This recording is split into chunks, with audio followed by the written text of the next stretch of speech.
Hello, everyone, and welcome to the Cynical Skeptical Citizen with me, Joshua. And today, I don't know where to start. My son's in there right now. As I walked out to make this video, I started to make this video, honestly, and then I went back in because my dog was barking at the neighbor through the fence. So I got halfway through and I said, okay, I have to restart this. As usual, something always happens. My 8-year-old son is in there, and as I'm walking through the room, he's watching the exact type of video that I'm here to talk about, the type of bullshit advertising nonsense that is so popular online, which is not the central theme to my video here. But I made a video earlier about being a man and what it means to be a man in today's world, and the fact that we don't have the rites of passage. And this would be more like an addendum to it. It's something that I wanted to add in, but I think it's more important to talk about this separately. You know, we're living in very strange times. Everybody has their own opinions, nobody gives a shit about others, and that's just, seems to be at least the way the media portrays it, which is part of the problem. And part of the solution was to stop believing what the mainstream media said, which is something that is happening in droves. People are leaving, like some of these mainstream media outlets have lost over half their viewership. That's fantastic.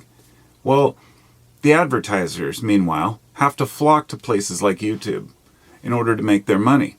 Now, we've seen this just bleed out into the YouTube world with bullshit like people selling VPNs, Dollar Shave Clubs, Shadow Legend games, all this different crap that you see the same old advertisements for. And the people's mentality has been, oh, these guys got to eat. They got to make their money too. But is the product shit or is the product shit? Because most of the times the product is shit. It's the same with the headphones. The way that Beats were promoted by Dr. Dre and they were complete shit headphones are the same way that the ones that are being sold right now, I'm not even going to say the brand, but plenty of advertisements on every YouTube channel. It's not that they just have ads. They also have paid placement ads and promotions. And these people are making a shitload of money. The video that was playing when I walked through was a guy named Unspeakable. And usually I don't mention the channel names, but my kid loves that. And here comes the dilemma. Do I walk through and say, you can't watch this, or, oh, this is shitty, you shouldn't watch this? Or do I just grin and bear it? And people who aren't a parent might just say, oh, you just shouldn't let your kids watch certain things. Oh, fuck you. No, that's not how it works. If you're not a parent, you don't get it. When you tell your kid not to watch something or make them feel like they shouldn't watch something or think a certain way, whatever it may be, it can hurt their feelings. They take it personal. So therefore, you're weighing, you have this balance of, I want to make sure my kid isn't affected by this crap, but also if you hold back things from them, then they will discover them eventually. It's like the parent who wants to make sure their kid is straight edge and they never talk about sex or drugs or rock and roll or anything like that. And then their kid becomes 18, sees the real world and goes, holy shit, it's time to fucking party! And they do, and they party. But the YouTube generation, my thought was this. When I was a kid, I used to have to watch TV. And TV had commercials, and I fucking hated commercials. And that's why everybody flocked to cable when it became available with those old 1980s digital readout sets which had the simulated wood grain sticker on it. Beautiful.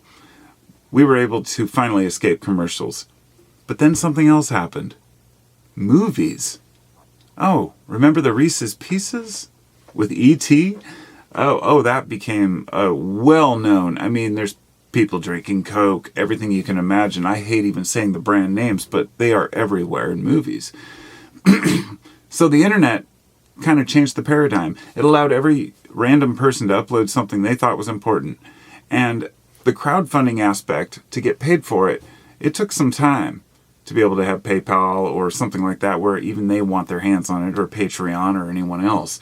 But then people figured, well, it's just easier to sell out to these companies. And my thought is this: we're at the same juncture we were before. We finally escaped this bullshit. And here we are again. And for people who don't know what I'm talking about, let me make it simple for you, okay?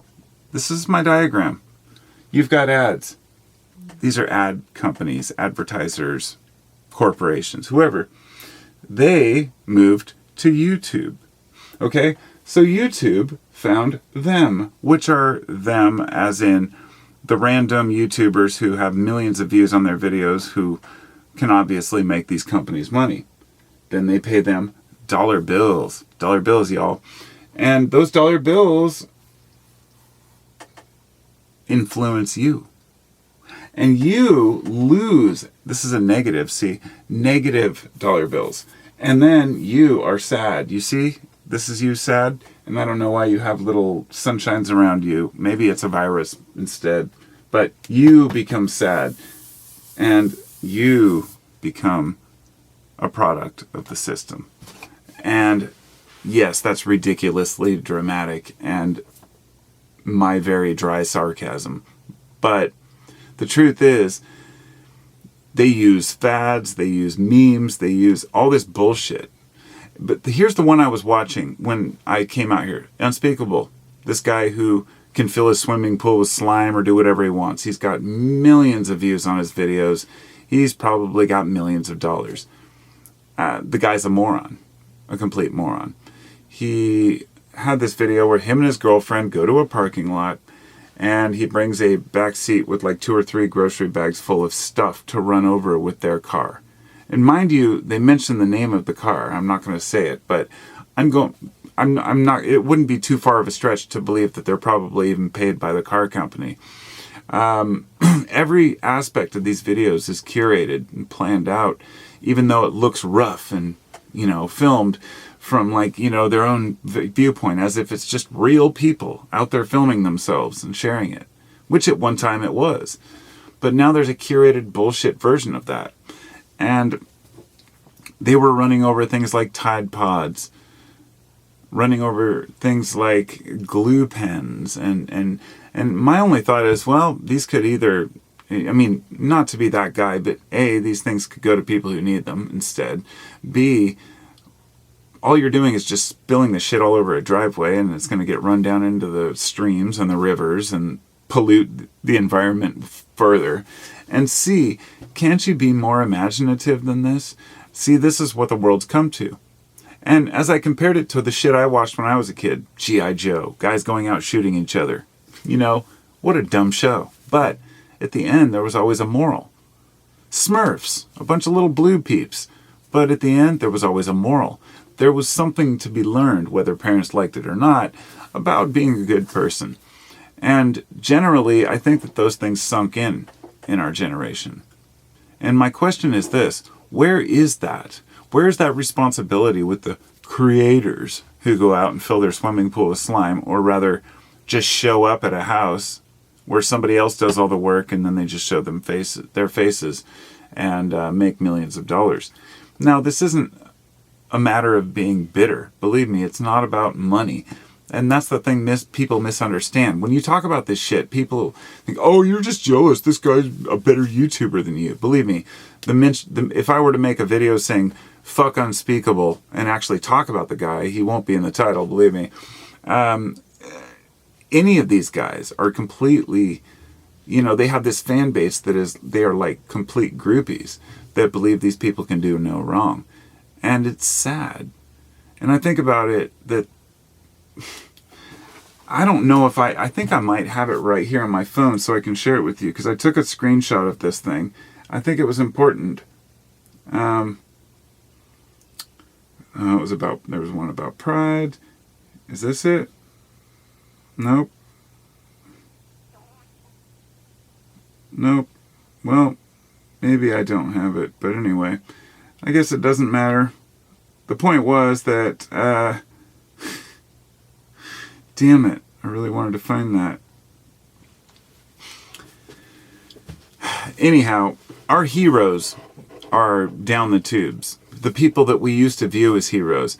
It was an article about how something like 12% of people over 65 see any pop culture as like an inspiration or a role model, rather. It jumped to 17% in the groups between like 45 and 65. 17% believe that, had pop culture as part of their, role model. Now, that made sense because of the 60s, but it jumps from 17% to something like 42%, I think. 42% of people between 18 and 40 take pop culture or pop icons as their role models and heroes. And I want to make this clear. This isn't like a chastising or a pointing the finger at young people.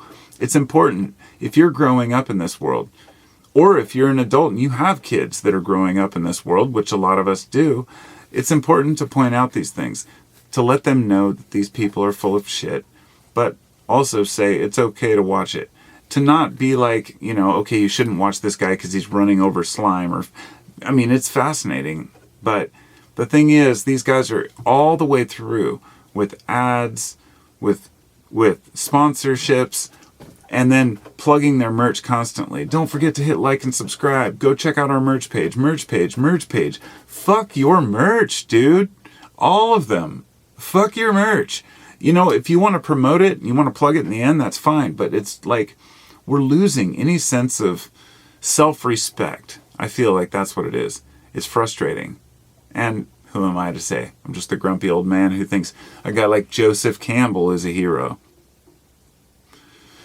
I know you're all thinking, who the fuck is Joseph Campbell? Some of you know exactly who Joseph Campbell is. He was an icon, a legend. He was a storyteller, and he spoke a lot about tradition. And the reason I bring him up as one of the heroes is because he made mythology and storytelling cool again, if you will, for those who were listening. Just like McKenna did, and many of these followers of this same kind of idea that ancient mythology has something to teach us. But there are lessons to be learned in that. And one of those is when something has a profit motive, it's very difficult to be seen as truth. Just like what happened in the media. It's the same thing. People left the mainstream media for smaller media. But I should come full circle and let you know what happened with that is that alternative media started taking on a lot more viewers, and they started selling out to the same advertising bullshit to, quote, fund their work. But the thing is, these people are making millions of dollars a year. And what is a fair amount? And one might say, well, kids are dumb if they buy these things, and if they're duped into buying it, then so be it. That's their own fault. Sure. But that's what we're celebrating in this society. And I think it's complete bullshit. I think that truth is timeless, and that's why the myths, the legends, and the stories are important. And I feel like all of the idols across the board, there's people who listen to guys like Ben Shapiro or Dave Rubin or the Young Turks or any of these guys who just left or right, who are politically completely off the deep end and totally dependent upon this bringing up anything that's in pop culture and making a point about it. Anything that people are talking about. This is where we're at, a reactionary state as a society, and it's total bullshit. Complete bullshit. Those who can see through it just want to just bury our heads in the sand. But it is what it is. And that's my rant for the day, so talk to y'all next time. Thanks for coming. I appreciate having a place to unload these thoughts. See you next time.